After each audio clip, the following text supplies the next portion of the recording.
Hey everybody, how's it going? Dan here with Steven. I'll say it for you. Steven Schinder.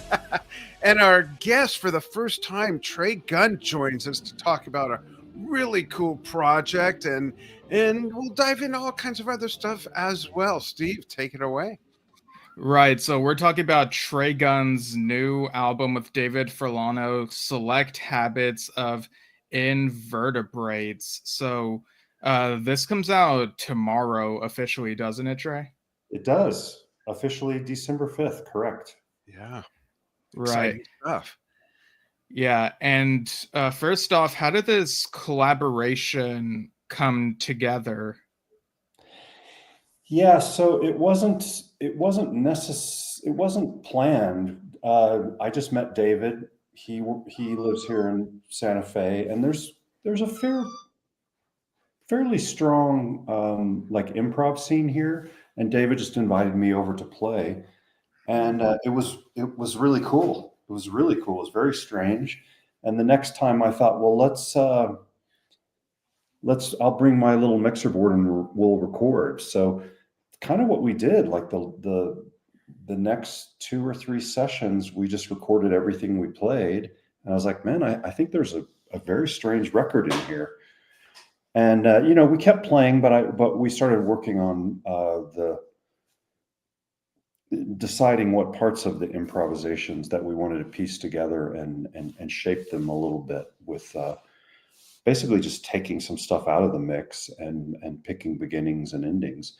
And then and we hadn't even played a show. So then we started playing a couple of shows. And now we have a really cool show coming this Saturday in Albuquerque, where we're going to be in quad surround sound surrounding the audience with all sorts of different sounds flying around the room. And a live video. We have a guy, John Mark Collins, who's going to be doing processing video in real time with us as we show. Yeah, the quad is really cool. I've been wanting to do quad. I'm a big quad fan. 5.1 and full surround I'm not so into, but full range quad is something I've just been dying to get my hands and ears on. So we're gonna do it this Saturday. As soon as you mentioned that, and there's the cover of the album, folks. Yeah. As soon as you mentioned that, I reflected on listening to the tracks, that we've been able to listen to, and thought, oh my gosh, what a great idea. And then to add, I've been a video guy for like 25 years. So to add like a live real-time video creation around it sounds like a really wonderful multimedia presentation.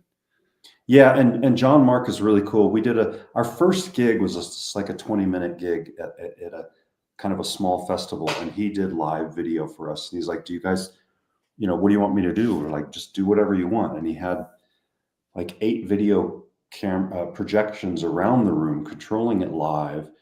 And he even had some kind of system where people could get up and dance in this one spot, and he would capture their dancing and turn them into like a ball of fire or Godzilla. Oh, wow. Yeah. So I don't think any of that's happening, but we've made our own video as well. So he's going to take bits of our video and mix things. And the way it's going to work is we're going to be our stage is going to be kind of projected out into the room with the audience around us, 4 speakers in the corner.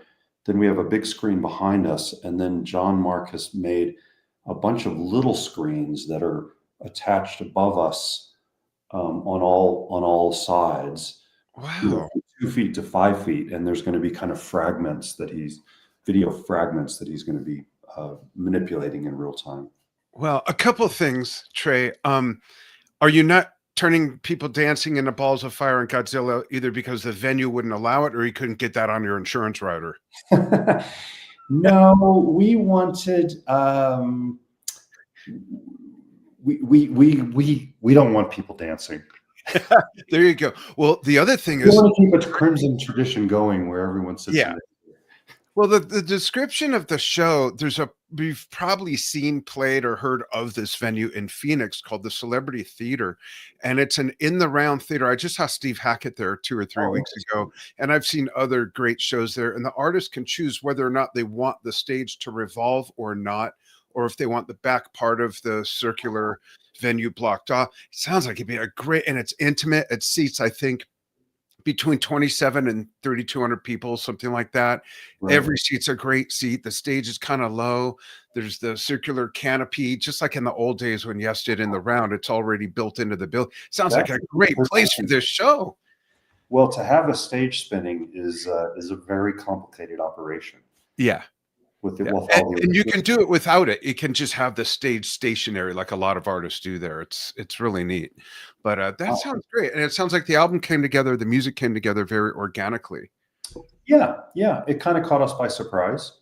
And so, and we record all of our rehearsals and all of our shows. So I got a lot of backlog to go through as well, to release some live stuff. That's great. That's awesome. Are there any venues that you have in mind for those potential future live releases, like venues or some of those were recorded? We're just kind of slowly piecing together kind of gigs in the area. We can't, there aren't many, right? But there are, and the quad thing was an opportunity that came up, because we know this guy down in Albuquerque with Amped Productions, and he said, let's do more of an event than just a show. You can play clubs and stuff, but it's and we will, and we have some more. There's a jazz club in town that we play in, and it's cool.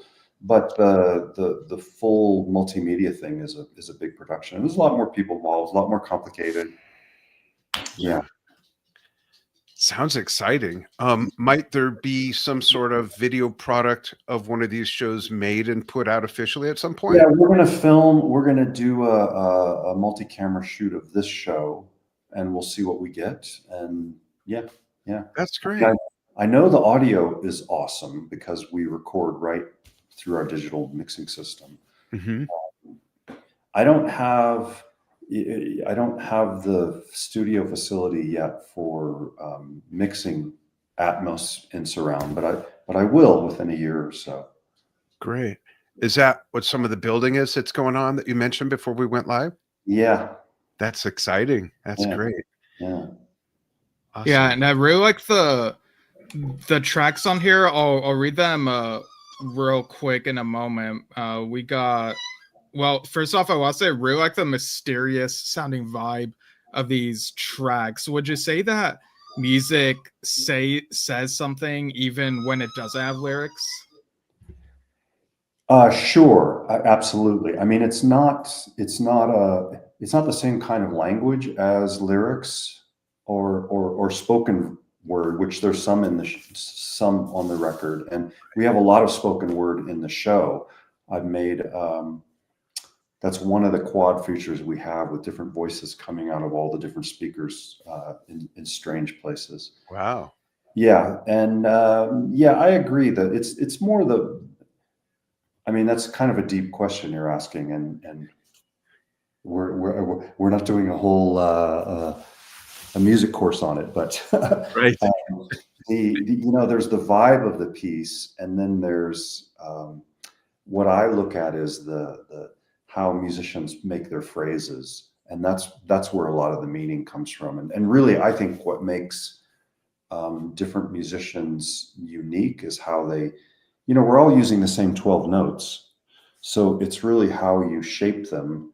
If you use all 12 of them at once, then it's kind of like using all the colors in the crayon box at once. But if you use a little here, and then you take a space, then you do a little here, and then a space, and for me, that's where kind of the meaning of the different pieces come from, and how the shapes are made, and how the phrases are made, and what each of them, kind of the tool set that it comes from.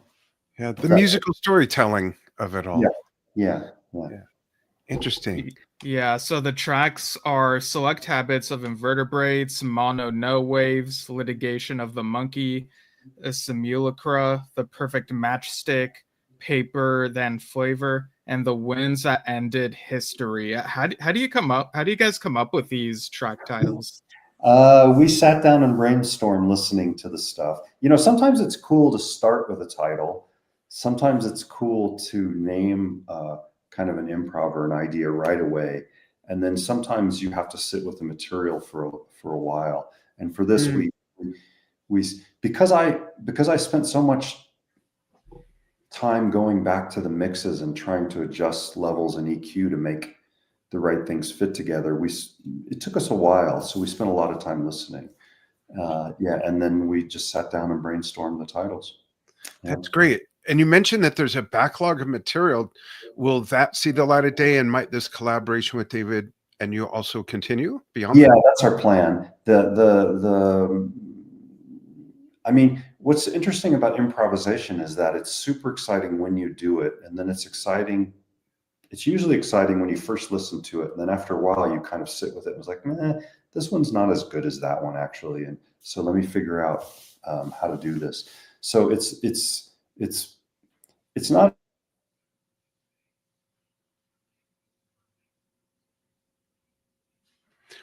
Oh, I thought you were pausing, but you froze. Hopefully the signal will kick right back in, but for us, you're frozen. Yeah, I thought it was me on my end. No, I thought he paused to think for a moment. Hopefully you can still see us, Trey. But it did pause. If it continues, you may want to log out and just log right back in, and Steve and I will chat about what we've listened to. But for us, you're frozen right now. And folks watching on Yesshift and Drum Talk TV live on both channels, brands, Facebook pages, and YouTube channels, chime in with your favorite work by Trey, if you're familiar with his other work as well, and David for that matter too, David Forlano. But this music, you know, I sometimes hesitate to describe it because I never want to offend the artist. Like, that's not what we intended. And we saw Trey there for a moment. I'm sure he'll be right back. But it is, and here's Trey, and we're back. Whoop, there we go. Stephen and I both pressed the button at the same time. Yeah, you paused for a moment there, and well, I thought you paused and then you were frozen, but you're back. Yeah, everybody disappeared for me for a second. Sorry about that. Do you remember where you left off? I think I was saying something about how mixing the live stuff is yeah. It's much more involved than you would think, especially like when we do our live show, we have like 14 channels of stuff going in. So yes, we will do more. We have an older live show from Albuquerque we're putting together, and some more stuff from Santa Fe, and we're going to keep spilling out stuff. And weirdly, as much as these are improvs, we've actually kind of learned some of the vibes of them, and we do kind of a version of some of these pieces live. Neat. Which is cool. Yeah, very much so. How would you describe the music that people could expect who haven't heard any of it yet from the samples online? Well, mostly I try to avoid that. Okay. Right. It is hard to put into words. Yeah. Yeah, which is exactly what I love is, you know, when you're doing a genre music, your kind of success rate is how well you hit that genre. And it's just not what I'm into. And people stereotype too. Yeah. And I'm looking for the weird stuff in the cracks, but it's definitely electronic music, even though my instrument it's electric, but it is strings. I'm touching strings. And actually in the show on Saturday, David's going to be playing live sax, and there's some sax and flutes and bells and stuff on the recording. But it sounds like electronic music, and some of it's pretty groovy, some of it's kind of dark ambient. Yeah, I'm glad you said that, because Trey, sometimes when people automatically hear electronic music, they think of EDM. You know, like it's automatic. We don't have any of that. There's none. There's none of that. There's no at all.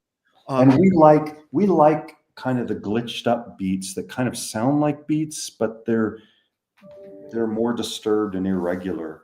And we like tempo changes that the EDM doesn't change tempos. Right. We'll just change tempo on the fly. Yeah. I mentioned seeing Steve Hackett recently, and the first bit of sound I heard when I started listening to this new album was it reminded me of his version of Waiting Room Only from his Genesis Revisited album, which was from like 2008 or something like that, maybe even earlier. Yeah, it was earlier, but it has that almost like you can't describe it sort of vibe, you know. Right. I don't know if you're familiar with it, but that's the first thing I thought of that was remotely related to anything I've heard remotely, like Well, what I you haven't, David have heard done. that record yet, but I'm a big Steve fan, and this project I had, the security project with Jerry Murata, that we were doing Gabriel stuff. Our guitar player Michael Kotze is a huge and started playing guitar because of Steve Hackett. Oh, So wow.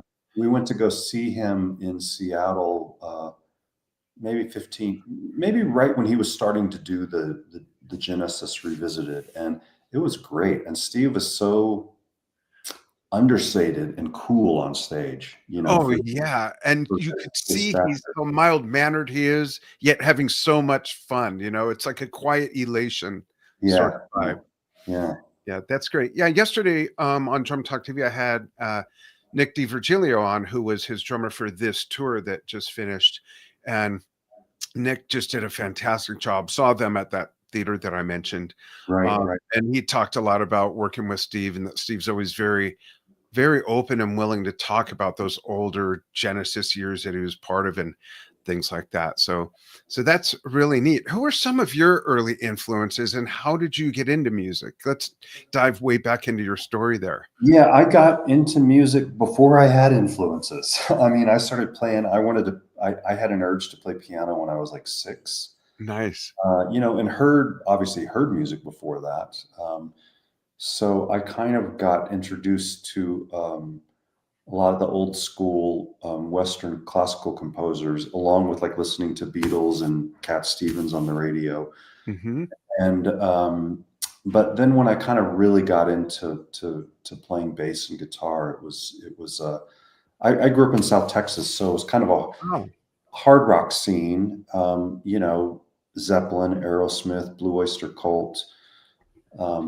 That kind of stuff early on, but along with Beatles and more poppier stuff.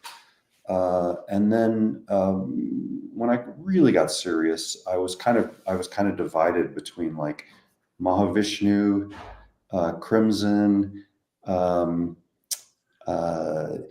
Iggy Pop. Ooh. I grew up with old country western records too. My grandfather used to listen to Hank and Willie on all the time. So kind of all sorts of stuff, which nowadays is no big deal, but at the time it was pretty unusual to be playing in punk bands and trying to figure out what McLaughlin's doing on the Emeralds of the Vision Beyond and stuff like that. And that is also when you mention those country artists, in my impression, my mind is when country music was indeed a totally separate genre, as opposed to now it's more related to the lyrics, and it's like pop rock with a bit of twang and some steel guitar. Right. I'm not offending anybody, but well, I can go further than that. I can offend, and I can't remember who said this, but it's not me.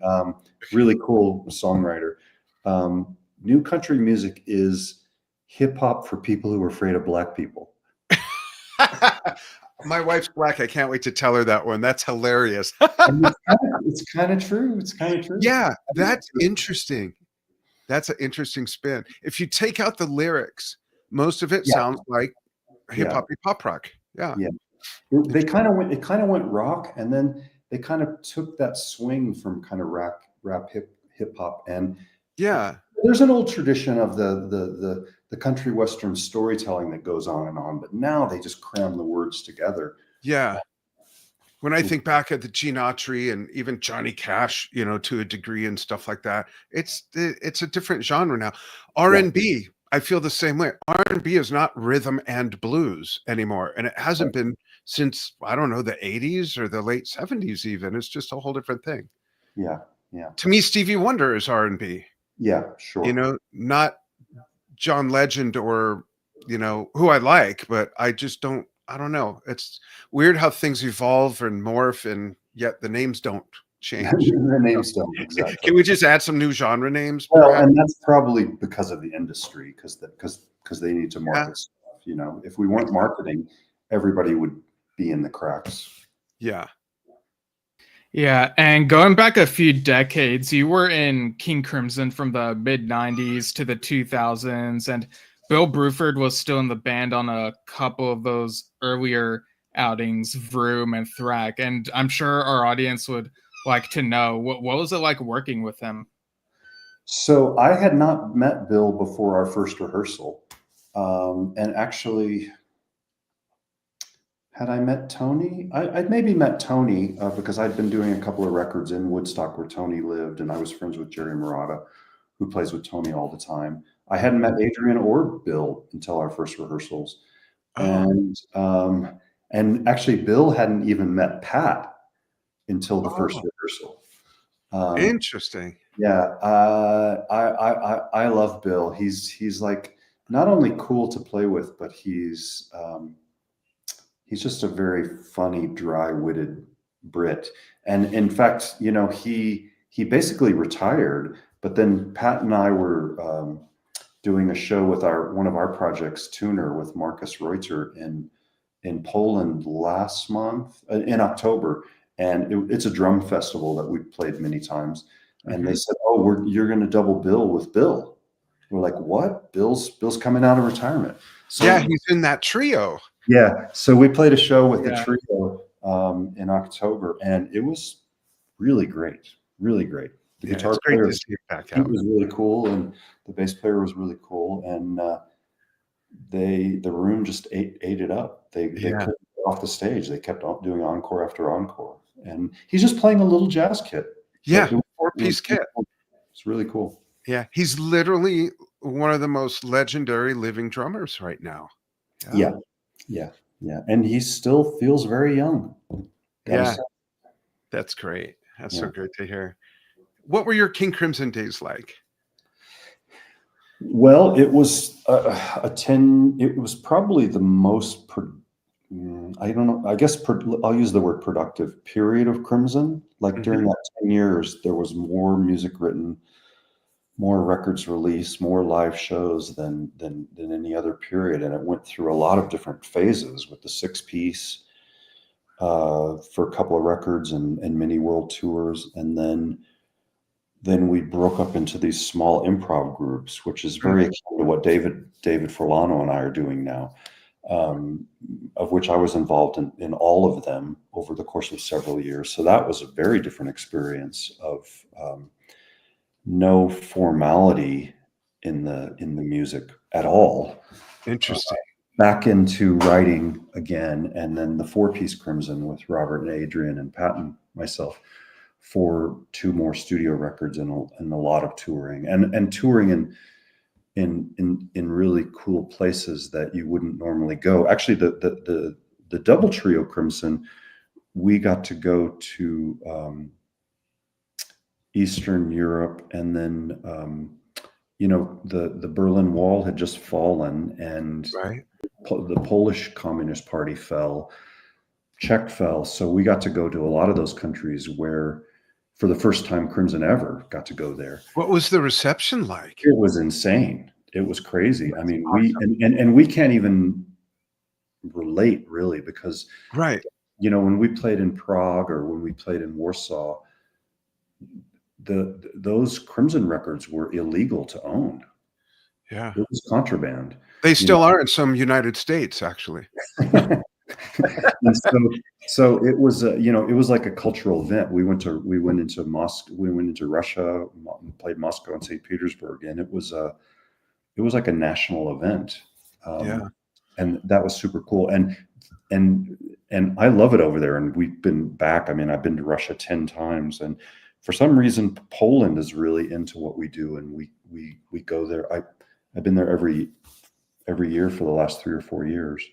Wow, that's great. So it's really cool, and it's a little bit like South America and Mexico. The music means so much to people. Yeah. Not that it doesn't to us, but man, when you go to one of those places where it really, really means something. Yeah, Brazil, it's literally, especially the percussion, it's part of the culture. Yeah. West Africa, same thing. Yeah. Yeah. Very interesting. Thanks for sharing that. Yeah. What was some big I'm assuming there were there, and if so, what were some of the big takeaways you got as a musician and a composer working with King Crimson and the guys in the band like Adrian, Robert, of course, and Tony and Bill? Yeah, so the process with Crimson is pretty, I don't want to use the word laborious, but it's very involved and it takes a lot of work. You generally can't, it's very different than other projects. You can't really bring in, it's pretty rare for somebody to bring in an idea and have it actually work. So we're kind of, Robert brings in some ideas, but they're usually in a pretty raw form and we have to play them. So there's not really, it's not like somebody bringing in a song or like, even Adrian couldn't really bring in a song. It just didn't ever work. He kind of had to make it, and we had to piece together how the rhythm section is going to work and how the chords are going to work for everybody in the room. Interesting. So actually the 6-piece Crimson was a little bit quicker in working. Robert and I and Jerry Murata, and then a little bit with Tony as well, had been playing around with some of these ideas for a long time until they finally fell into place. With the 4-piece Crimson, the last one I was involved with, we spent a lot of time writing together and just writing, kind of playing with kind of raw ideas and raw building blocks and figuring out like how to build them together and how to end up with level, how you don't just sit down and write a piece like Level 5 or the construction of light. You have to try a lot of different ideas and see, does the key change does the key need to move here? Does the rhythm need to change? What kind of break? I don't relish the idea of like an old school performer writing an orchestral piece because it's an insane amount of work, but you're just dealing with yourself, and orchestra is kind of it's kind of a known entity and it does these certain things. With Crimson, you don't know what the entity is. Everybody's got weird sounds. Anybody can play any kind of rhythm, or there's like so much capacity, but you have to find what fits those particular people at that time. So it's a slow process. But it's really neat and refreshing to hear how much latitude you guys all had together. Yeah. A lot of people have the impression that Robert Fripp has these ideas and he just bosses everybody into place and then we get that music, but that's not at all how it is. Right? No, he's I've never seen him ever tell anyone what to play. Right. Basically it's more like, this is what I'm doing. What are you going to do? I love that. Yeah. And you got to figure it out. It's a big puzzle, to figure out what's going to work. And Pat and I were always juggling ideas as a rhythm section.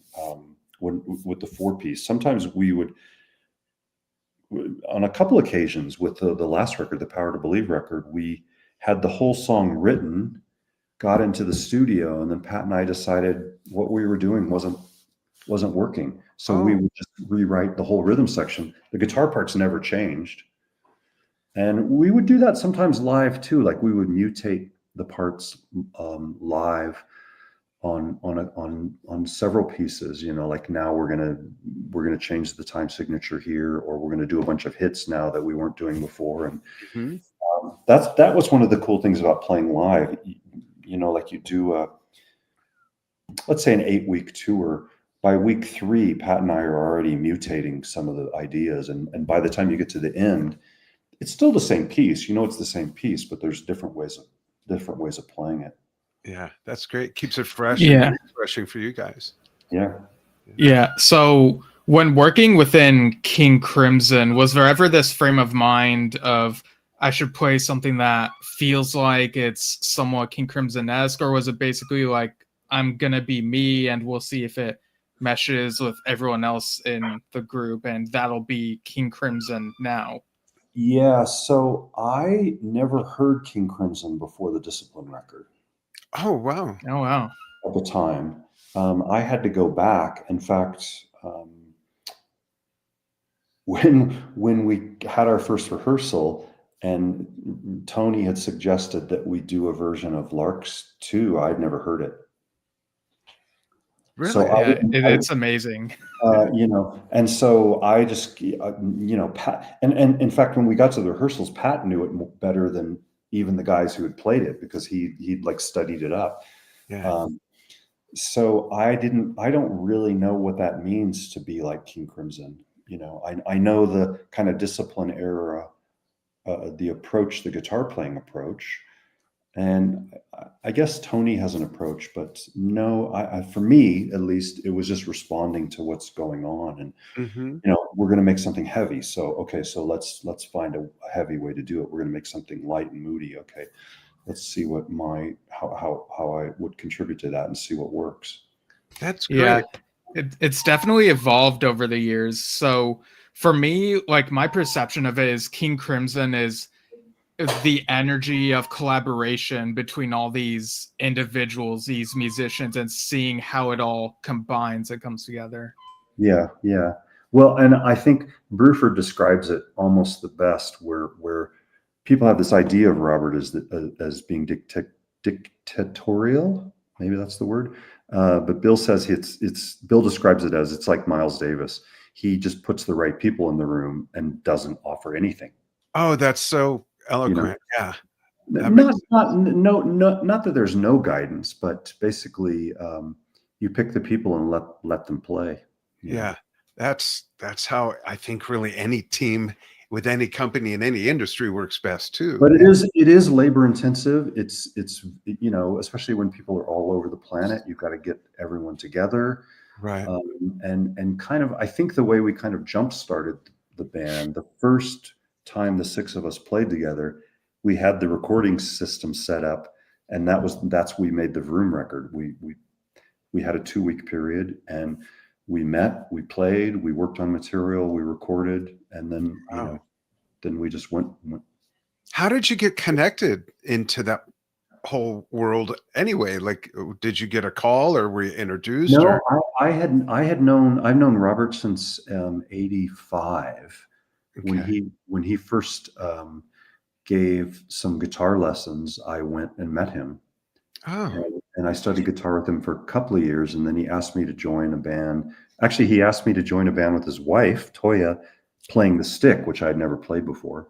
And so we'd been working together let's say 7 or 8 years before the Crimson Project. Actually, almost 10 years. Different things, you know.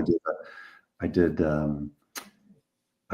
a Brian Eno session record with him, and we had this project with David Sylvian for several years, where we played as a trio with David, and then we made a record with Jerry Murata, and then did a world tour with David and Robert. So I was not, and because we'd worked together so much, I knew when we would be throwing musical ideas around, and I could pretty much sense like this particular musical idea, this is a Crimson idea. It's got a Crimson flavor. So it wasn't a surprise. It wasn't a total surprise when he said he was thinking about the project and, you know, wanted me involved. Great. And you got this exciting new record coming out tomorrow. Yeah. Which is December 5th, if anybody's watching this on an archive. What else do you have going on? Not to take away from that, but what else is on your radar or your roadmap? So the record comes out on my label, 7D Media, which is getting close to being around for 20 years. We have a lot of different projects. Great. Oh, wow. We have several projects with this band Tuner that I play with Pat Nastellato. We've got Deep Energy Orchestra. We've got a whole bunch of stuff. In fact, my partner AJ lives out in Oakland. He's flying out for the show on Saturday, and we're going to meet. We put out, I don't know, 12 to 20 records a year. Oh, that's great. Yeah, yeah. And not all of them I play on, but I play on quite a few different ones. Yeah. And actually, the newest record, my buddy Jason Everett, the Deep Energy Orchestra. I don't know if you've. That sounds familiar. Yeah, we got to get you guys the new record because Jason plays fretless bass. Gary Husband's on it. Adam Holdsman from Steve Wilson's band. Joe Deninson, who plays violin with Kansas, is on it. Don Gunn, not related, mixed it and plays drums on it. All these Indian guys play on it. Selva, who plays Conjura with McLaughlin and Shakti, he's on it. Oh, we'd So love to hear this. it's Yeah. an Indian prog fusion record, and that comes out on our label. Man, maybe it just came out, or maybe it's coming out tomorrow as well. I don't remember. Okay, we'd love to check that out. Yeah, Yeah. that sounds interesting. Is all the music that you put out on your label somewhat in the same universe genre-wise? Yeah, yeah. We try to pick stuff that doesn't fit anywhere else, but is really good. Yeah, yeah. And so there's a lot of instrumental music. There's some vocal stuff, and then we also distribute this very electronic music label from England called Din Records with the Ian Body, and it's not EDM electric. It's more like modular synths, and it puts out a record every month. So that's a big part of our work, and it's kind of there's a little bit of a crossover with Marcus Reuter and Robert Rich. I don't know if you know this guitar player. No, I don't. Kind of ambient experimental mixed with modular synth kind of stuff. Great. For everybody watching, there's so much amazing music out there that's out of the mainstream and that's not on your favorite FM station. It's so worth, and that's why we love having people like you on, Trey. It's so worth just stepping out of the box and getting turned on to whole other worlds of music. There's just so much out there, and thanks to the internet, we can access it and find artists that are doing things that are different. Yeah. And the artists can find you. Right. Otherwise they wouldn't be able to make it. Right. Yeah. But thanks to your label, and labels like yours that do put stuff out that isn't, just the same old stuff that everyone else has been doing for years or putting out, Mm-hmm. Yeah. Not that all that's bad or that any of it is, it's all subjective, but to find new stuff is always so exciting. Steve turned me on to something a few years ago. He was living in Bakersfield, California at the time. We were living here. So we drove to Bakersfield, spent the night. Then we drove to Oregon to have Thanksgiving with my daughter, one of my daughters and her family. And he put on Chromatics. And I don't know if you're familiar with them, but that was really my first introduction to something that had what I would consider electronic music folded into it. And we got home from that trip, and on this laptop to my side that is usually playing music, if I don't need my brain or my ears too much to work, I'm listening to their vinyl rips. I just love their music. And then we have a son-in-law who creates a lot of lo-fi stuff that we stay at their house, one of our daughters and son, when we go out to Vegas quite frequently. And I got turned on to that. So it's fun, someone who was into the same stuff for like 50 years. I can name the 10 bands I've been listening to exclusively for 50 years. And then to discover new stuff, it helps to have an open mind, right? Yeah, it does. In fact, it's funny what you say about the lo-fi and the electronic stuff. I'm not a musician who goes to the NAMM show. You guys know what the NAMM show is? Oh yeah, we covered. Yeah, we've been there. 10 years. I don't go every year. Like maybe I've only been like 4 or 5 times in my life. The last time I went, all the guitar stuff and all the drum stuff was so boring. What was really exciting was the modular synth area. Oh, yeah. And there were a lot of like 20-year-old kids in there with the mini modular synths. And there was this buzz in that area that none of the guitar pedal amp places had. They great stuff, but it's just kind of, what it is. Whereas this is weird controllers and weird stuff and people making weird, glitchy, strange things. That's neat. That shows such an evolution in music and gear and influence and everything, which I think is so important. Yeah. Drum Talk TV, or the big brand, will be 13 years old in January. And started it January 7th of 2013 and covered that NAMM show 2 weeks later. And then the following 9 years. And I don't think you'll cover it again. And I don't mind saying that publicly, folks, because it's just different now. Yeah, something changed the last 2 years, right? Yeah, and it's a public thing now, and that's not what the NAMM show was for. But I always liked going to it. But to your point, Trey, you're right that it's like what drums are, what guitars are. There wasn't a ton of like new innovation and things like that. There was in lighting, there was in DJ gear, there wasn't, like you're saying, modular synths and some recording, stuff, software, things like that. Or like digital mixing systems. Yeah. Or not the inherently sexy stuff, the very Right. technical stuff. Yeah. Yeah. It was neat to see new drum finishes and, some different things, but like you said, you put it very well. We know what's there. The guitar booths and the bass booths and yeah. And actually nowadays we expect all that shit to be immaculately amazing. Right. Because it is. Yeah. Yeah. It sets, new standards, and then we have expectations, and then it's living up to those expectations. Right. And I think with products and gear, like we're talking about, it's the same as music. I forgot who said it. If it was Clint Eastwood, may have said this, and it relates to musicians. And I think what we're talking about as well is the hardest thing to follow is your own act.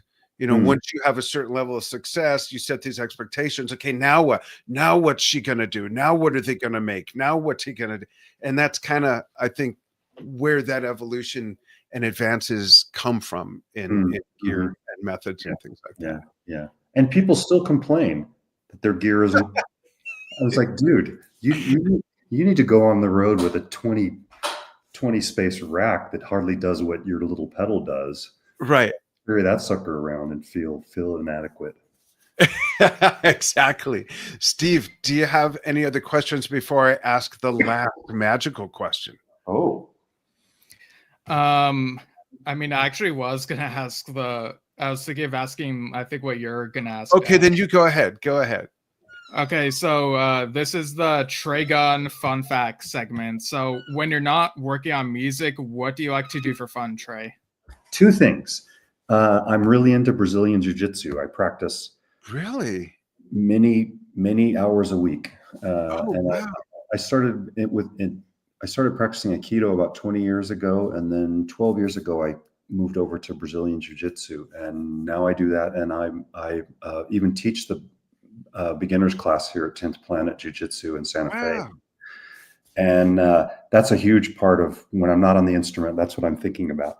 What's that? Before you go on to the next thing, what has that done for your body and mind, Trey? Well, I started with Aikido because I was having so many issues with my hands and elbow, partly to do with how my instrument is played.